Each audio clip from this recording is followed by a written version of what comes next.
Assalamu alaikum students. We continue our discussion with the topic of prokaryotes and eukaryotes. Okay students, as we have discussed earlier that eukaryotes are those cells which contains membrane bound organelles. On the other hand, prokaryotes are those cells which do not contain membrane bound organelles. Okay, now first of all, what are membrane bound organelles? Students, the most important membrane bound organelles is nucleus. What is the function of the nucleus? It contains DNA. DNA, these are the genetic information which are transmitted from parents to the offspring.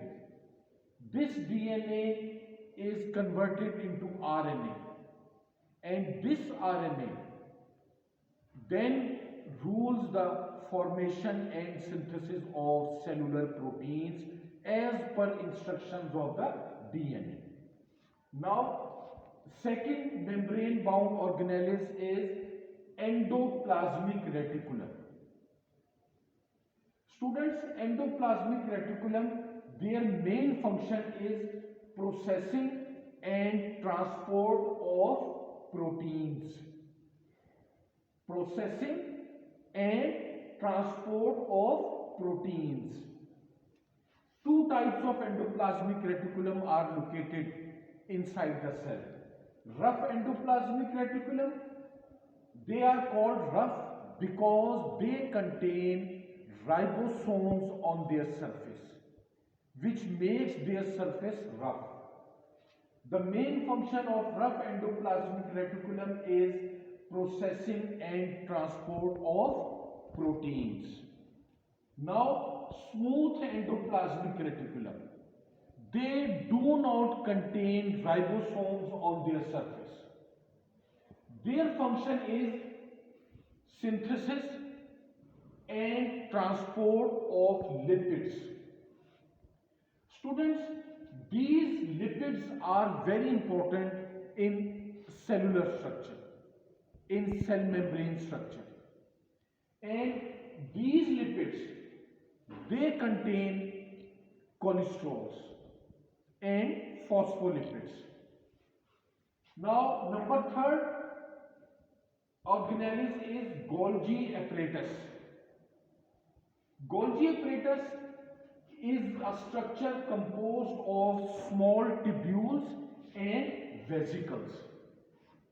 What are the functions of these tubules and vesicles? They pack the proteins into vesicles. Golgi apparatus, they pack the synthesized proteins into small vesicles.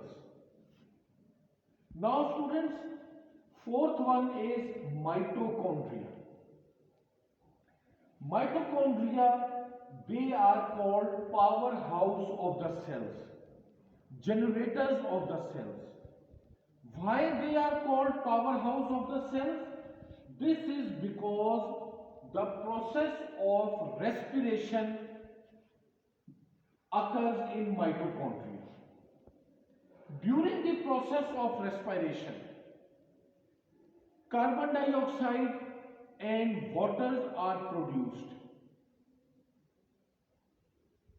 along with oxygen.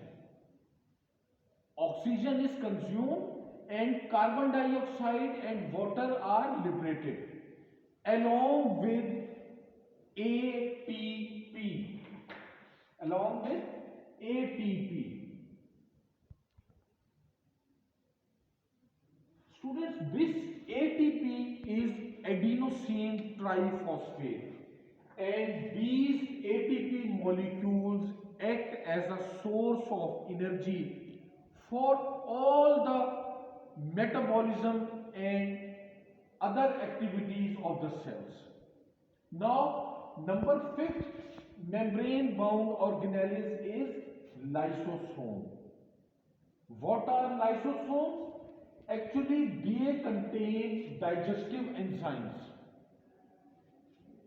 Lysosomes also cause digestion of bacteria and viruses which attack the cells. Okay. Now last one is vacuoles. Students, vacuoles contain water and they are mainly concerned with water balance of the cells. So I briefly conclude membrane bound organelles which are present in eukaryotic cells. They are number 1 nucleus, number 2 endoplasmic reticulum, number 3 Golgi apparatus, number 4 mitochondria, number 5 lysosomes, and number 6 vacuoles. Now students, non-membrane bound organelles. These organelles, they are not surrounded by a definite cell membrane.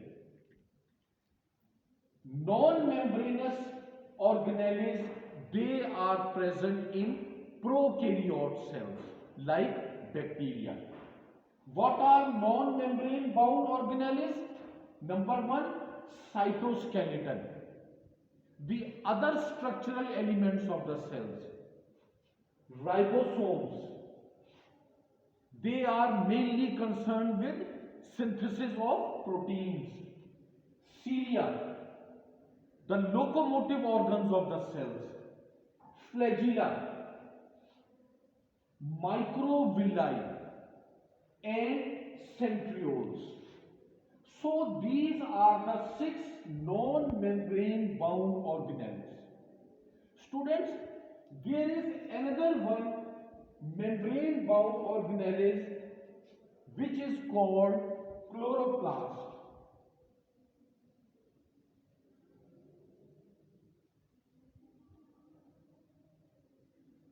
Chloroplast.